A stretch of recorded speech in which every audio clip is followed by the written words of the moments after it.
నీల ఇక్కడికి వచ్చిన మిత్రులందరికీ ధన్యవాదాలు. ఇంత ఓపికగా వేచి ఉన్నందుకు ధన్యవాదాలు. అయితే ముందుగా నీలం రంగు నది అంది పేరెందుకు పెట్టినానో మిత్రుడు ఉదయ్ చెప్పాడు.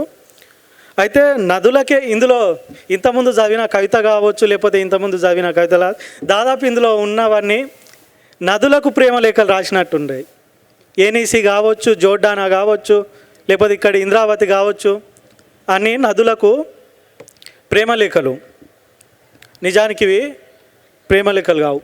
మాట్లాడుతున్నాం మనం, మన కవితల్లో మాట్లాడుతున్నాం, మన కథల్లో మాట్లాడుతున్నాం, మన మాటలతో మాట్లాడుతున్నాం, బాధితుల పక్షాన నిలబడి మాట్లాడుతున్నాం.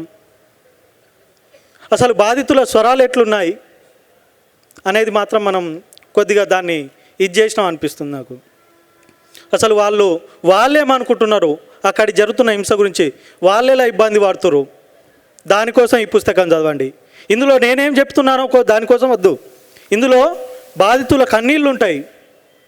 అది పాలస్తీనా ఆర్టిస్టే కావచ్చు, లేదంటే అక్కడ హాస్పిటల్లో చనిపోతున్న పసిపిల్లలను ఎత్తుకున్న మెడికల్ స్టూడెంట్ల వేదనలు ఇందులో ఉన్నాయి, ఇందులో రికార్డ్ చేయబడ్డాయి. వాళ్ళ గీతలుగా, వాళ్ళ రాతలుగా ఇందులో రికార్డు చేయబడ్డాయి.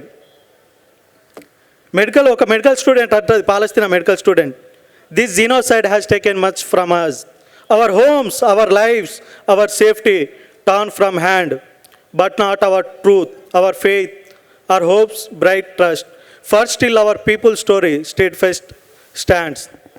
కాబట్టి ఇందులో నేనేం చెప్తున్నానో దానికోసం కాకుండా అసలు వాళ్ళ కన్నీళ్ళు ఎలా ఉన్నాయి, ఇట్లాంటి కన్నీటి బొట్లు చానున్నాయి అందులో. ఆదివాసీ కావచ్చు, ఇక్కడ ఆదివాసీ ప్రాంతాల నుంచి కావచ్చు, కాశ్మీర్ స్టూడెంట్లు కావచ్చు, వాళ్ళ మాటలన్నీ ఇందులో రికార్డు చేయబడ్డాయి.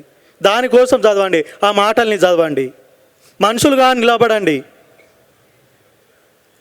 మనుషులై పుట్టినందుకు మనుషుల కోసం నిలబడదాం. దానికోసం చదవండి, వాళ్ళ మాటల కోసం చదవండి. ధన్యవాదాలు.